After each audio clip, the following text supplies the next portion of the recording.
Hey, moms and dads, what is your biggest wish for your children?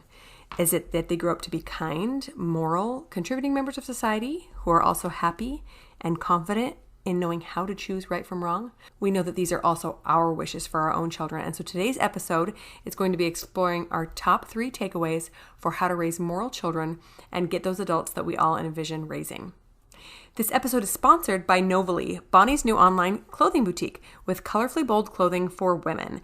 Go to novely.co to sign up for our email blast and get notified of upcoming after Christmas sale. Our newsletter subscribers are also the first to know about new arrivals and other promotions. So head to novely.co or visit us on Facebook and Instagram at Novely Clothing.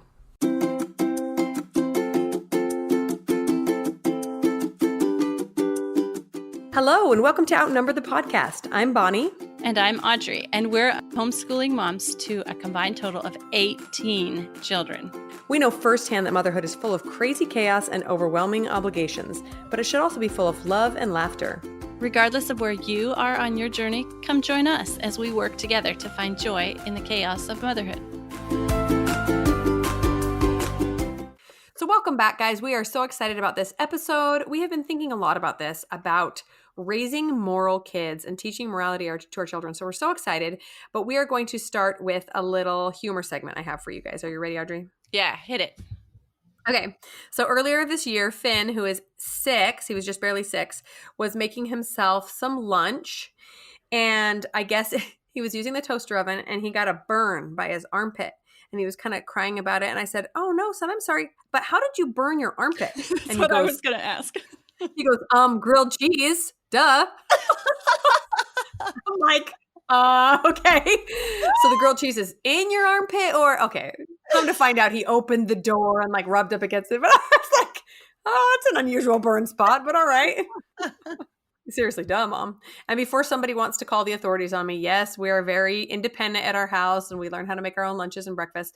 And I will say this, yes, it involves a couple of minor injuries, but I never let my young children do anything, that would cause severe injuries. And I think that a few little burned fingers go a long way in teaching lessons, so that's kind of how we operate in the kitchen. Definitely. And that's totally going to be my stock answer whenever somebody asks me a question. Grilled cheese, duh. It is kind of the answer to everything. I love grilled cheese. All right. So today, talking about teaching our kids morals. And so much emphasis is put on worldly pursuits. Education has completely separation of church and state. And so there's no morals taught in public secular education today. People focus on careers and success, developing talents and abilities. Lots of emphasis put on basically everything else except morals. So the only place where morals are taught now is in families. And so that's our responsibility, and that's kind of why we want to talk about it today. Yes, totally. And just as an intro, I just wanted to share the definition of the word moral because we're going to be using it a lot. So I want to make sure that we're all on the same page. So as an adjective, the dictionary says that moral is something that's concerned with the principles of right and wrong behavior and the goodness or badness of human character, which badness, I didn't know that was a word, but okay. Mm-hmm. Dictionary says it is. And then the other definition is holding or manifesting high principles for proper conduct. So we're basically talking about right versus wrong. And it's a very interesting landscape right now when you start talking about morality in the world. And so we're going to share our thoughts about it with you and how we best believe we can raise moral children. We are going to break this down into 3 different ways. Number 1 is going to be deciding on a moral code for you and your family. Yep. Number 2 is then how to exemplify and put that code into practice. Right. And then the third thing is to hold your children accountable for when they break the rules of that moral code. Well, it's popular to believe that everybody has their own truth, innate truth, but this is kind of false. Kids they're not really born with an innate understanding of what's right and wrong. And they need a firm foundation built in that. And lots of times kids never ending question why is coming with them trying to find out where the foundation is, where the borders are. Why do we believe this? Why do we believe that? So if you look at morals as things that are black or white versus everything is gray. So that's a way that a way that we think about and try to teach our kids about morals is that some things in life are black or white, one or the other, and it can't be in between. That's great. I love that you brought up how often kids ask why, because these are prime teaching opportunities to say, this is why.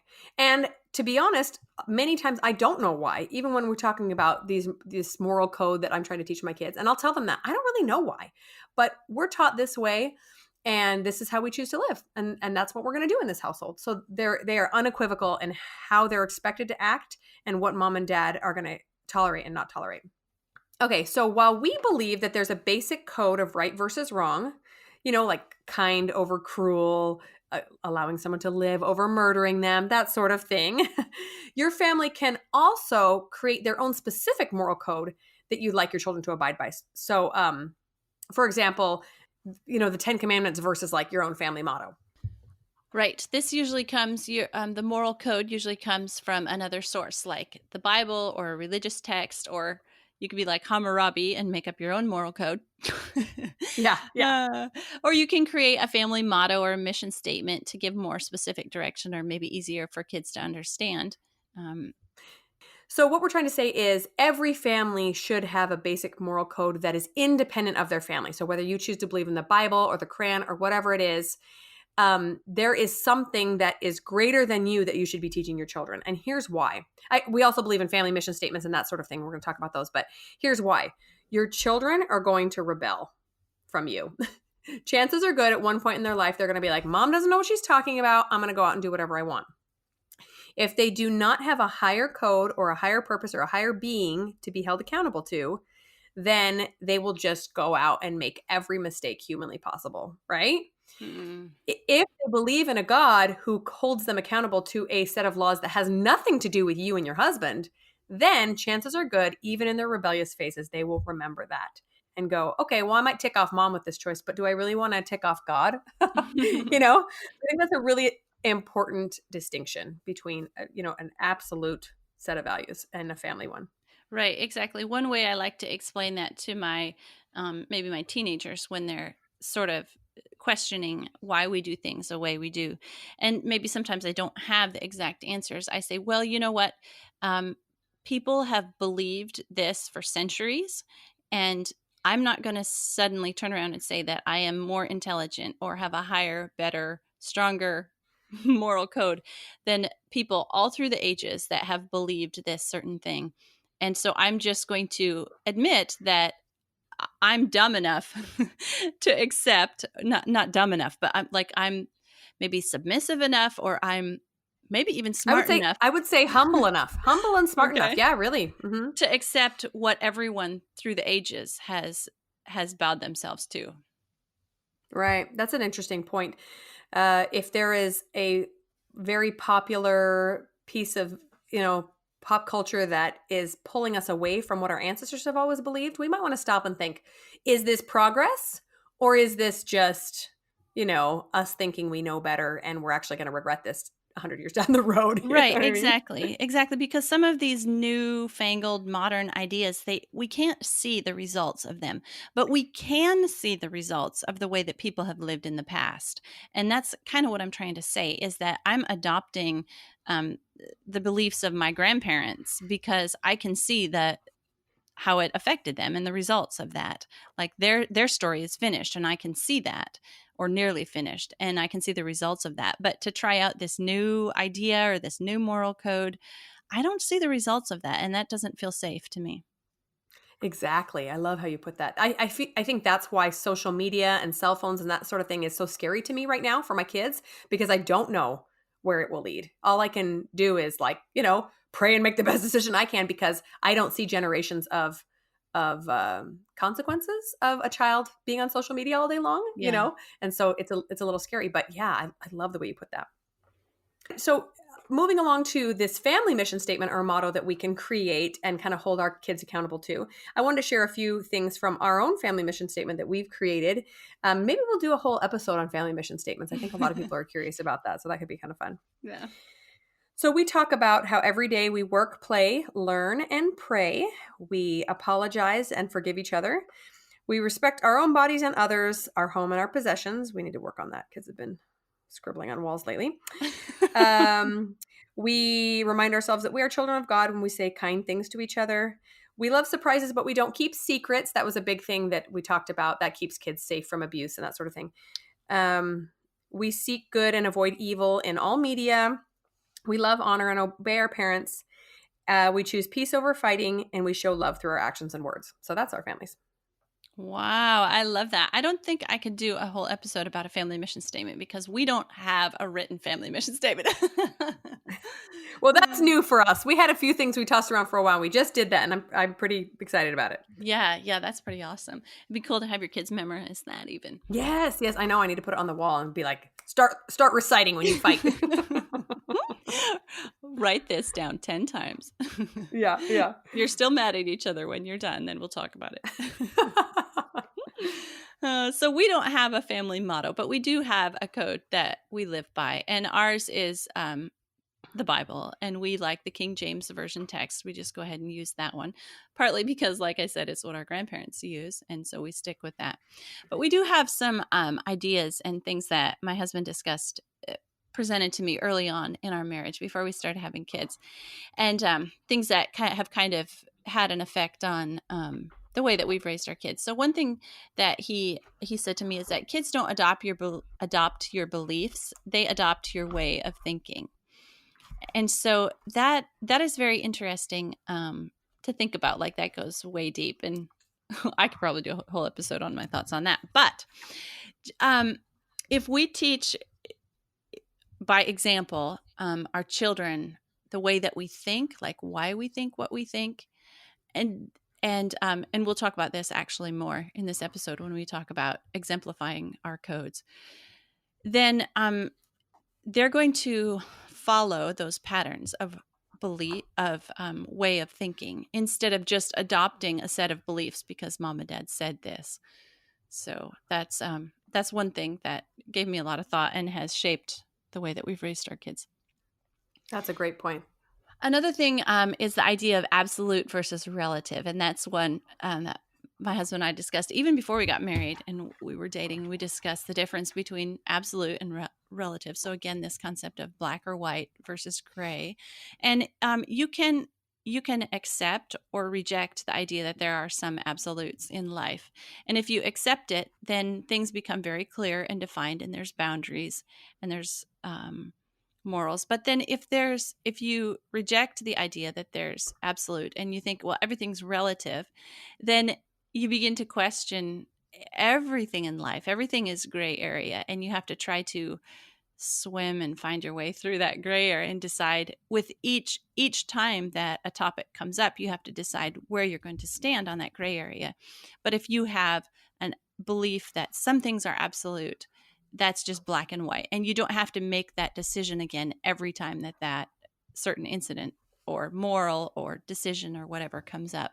And that has one thing that just kind of frees up time and thought, and also gives like a stability, a foundation where this is what we believe, and then we build on that. Yeah, and eliminates that decision fatigue, right? Your Yeah. child knows what decision he's going to make when presented with sex, drugs, alcohol, whatever, and doesn't have to keep thinking, well, should I try to impress these friends or not? I love that. Okay, so number 2, we're going to talk about exemplifying our value set. So this might get a little bit uncomfortable because now we're talking about our own behavior, not just our kids, right? Yeah. So I think we all know that kids are extremely perceptive, especially when it comes to hypocrisy. So they can sniff it out a mile away, and if they sense it, they will lose respect not only for you, but for the values that you are teaching. And that is kind of scary. So if you're teaching one thing and doing something else, they're going to lose respect across the board. Yeah, exactly. My thought on being an example, my first thought is consistency. So being an example is something that, like, I can't say one thing one day and the next day say something different or do something different, but I have to there has to be consistency in the way that I live my life, so that that is basically what an example is something that In fact, my teenagers, they'll laugh and they'll say, "Oh, well, you know what mom thinks about that." And I don't even have to say anything. They're just, well, you know what mom thinks about that." Because I've been that example. I haven't changed on my thoughts about, whatever. Yeah, that means you're doing something right. Hopefully. Then I'm kind of having a new thought. I've been sort of on I hate to use this term, but sort of a journey of self-discovery down a new avenue in the past couple years. And it's this thought of self-love and being kind to yourself, and then being able to be more loving and kind to others. So this is kind of a personal thing to me to share, but I've been pretty hard on myself, like in my past life. And so I think because of that, I've been pretty hard on other people. And so just having some grace with myself and more love and kindness toward myself is allowing me to have more grace with others and be more kind with others. And the reason I bring it up right now is really part of what prompted this new air quotes journey of self-discovery is because I started thinking a lot about what I want my kids to be like. And that's what I do. That's what I want them to do. I want them to have inner strength and outer compassion. Whoa, that's super powerful. I'm going to meme that. Okay. It's going on Instagram. That was great. Yeah, I just came up with a few examples when thinking about exemplifying this moral code that I want to teach my kids. If I teach honesty, then I need to be prepared to go back to the store when a cashier forgets to ring something up. Even something as small as like a pack of gum, and it's a pain in the butt, and you got a bunch of kids in the car. I know. And you have to unstrap them. Yeah, I know. Yeah. Hopefully you can have a big kid and just say, "Stay here. I'm going to go pay for this stupid thing." Yeah. Or if I teach kindness, I cannot be gossiping and judging, at least in front of my kids. I shouldn't do it at all, but I'm just saying if my kids hear that, then out the window goes my teaching of being kind and non-judgmental, right? I think we should do a whole episode about not judging others versus Yes. upholding a standard for your own Yes. family. Yes. Yeah, totally. I struggle with that a lot. I want to teach my children right versus wrong without them going out and immediately judging everybody, right? Yeah. Yeah, that's tough. And then finally, if you teach the value of work, or if I try to teach my kids that we work before we play, then I can't very well binge on Netflix half a day before my laundry's done, And that's kind of a hard pill to swallow. We're adults. We can live how we want. We totally can. But we have to realize that we are teaching a lesson every time we act. And that's a hard pill to swallow sometimes. Yeah, exactly. I just want my Netflix, right? Oh, for us, it definitely means holding kids accountable. And I believe that kids really appreciate hard and fast consequences and then a release from that. So a consequence allows a kid to it does the same thing for them that it does for us. It allows them to repent from the thing they did wrong, change, and go forth in freedom, not be held to this, keep bringing it up.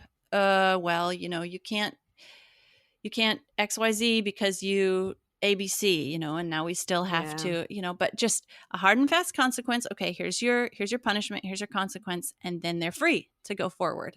And I really believe that strongly. That's such a great point. It goes back to a little bit of what we talked about with Andy in episode 42 about how we cannot continue to make our children feel like making them feel bad is not going to encourage positive behavior, right? Yes. We just reach out with empathy, with kindness, with love, and we say, shoot, you broke a rule, so here's the consequence. And when you're done taking care of that, and we move on. And that is such a stark contrast to, I think, how most of us were raised, which is disappointment, shame, blame, holding grudges, all these things. Yeah. That's just my default. I just go, darn you, and I blame them all day long for my bad day. Yeah. When really that is not helping them at all. That does not make them want to be a better person. That makes them just want to hide their bad deeds from you because they just ruined your day, Yeah. Yeah, I have been thinking a lot about Andy's episode too, and some of the things that she said in that. And one thing that I try to do with my kids is try to let them know when I'm disappointed without burdening them with guilt. So I think it's Mm, perfectly acceptable to let them know that that was not my expectation for them without heaping on emotional guilt with that. That is huge for me.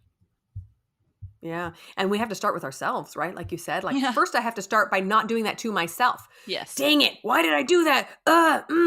Instead of Yeah. just letting it go. That was a mistake. And next time I'll do better. Moving on. Absolutely.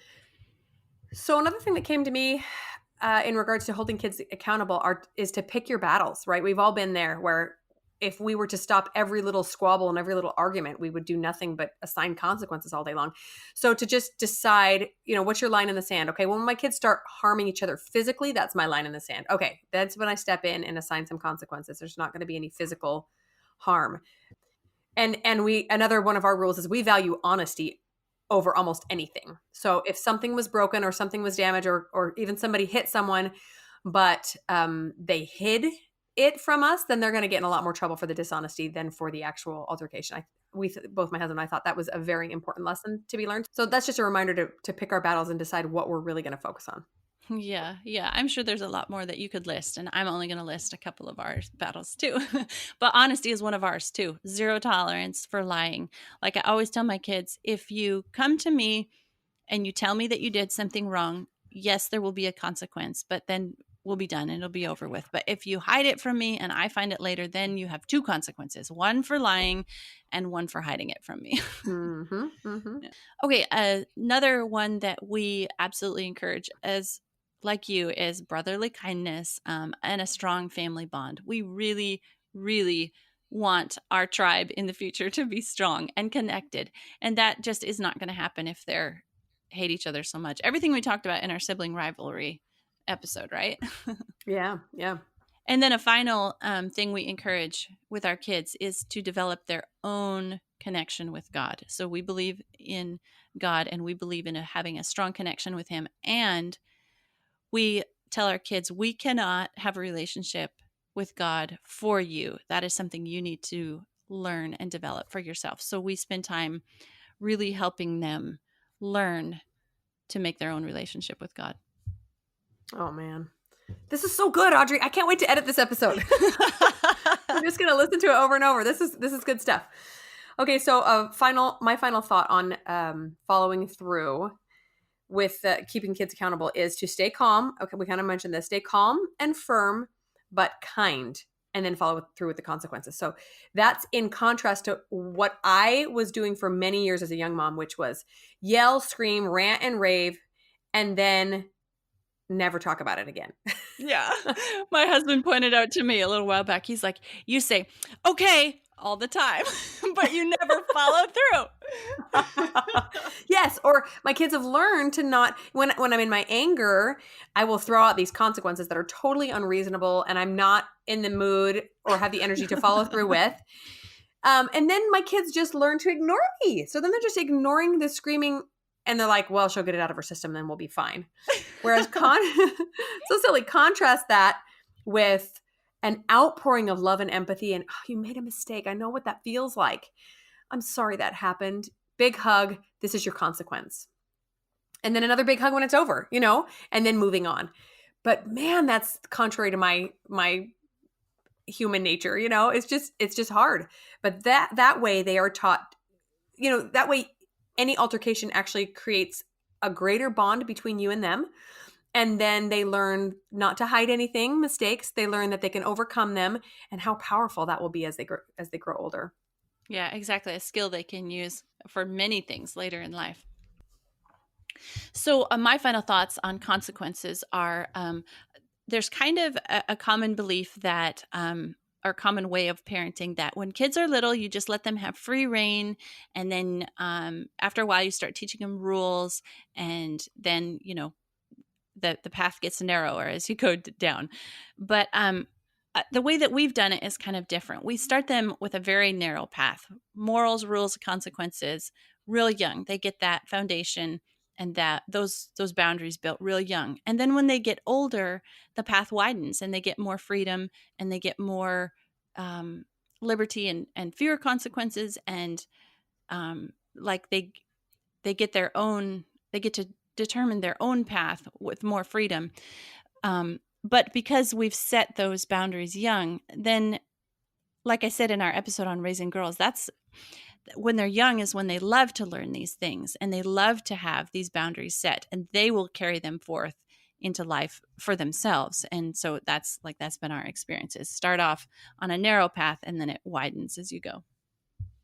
Yeah, I love that. I love that. And because when they're very young, their world is very small. They really just need to know, some very basic truths of how to act. And as they gain more experience and more choices, then they can learn how to apply those very strict rules to, greater shades of gray, for example. Their life isn't Yeah. going to always present them with very basic black and white choices, so. Right. But they will have that black and white that they can apply to those Right. areas They can of gray. compare it all with what they were taught as very young kids. Yeah, I love that.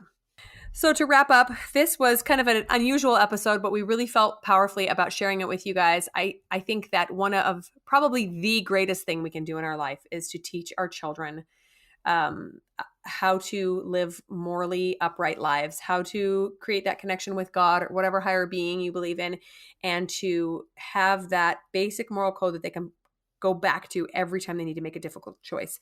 And it's not easy teaching them that and living in keeping with it yourself, but I guarantee that it's worth it.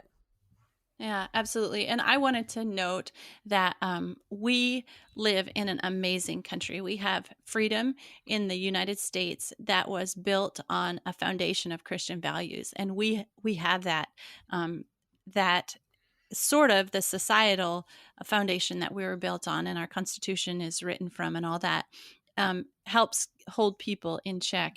Just think about, you're driving down the road at night and stores are closed, but there's still things outdoors on displays, and people they can leave them out there because people have this basic honesty level that they don't just drive up and load things into their vehicle and take off.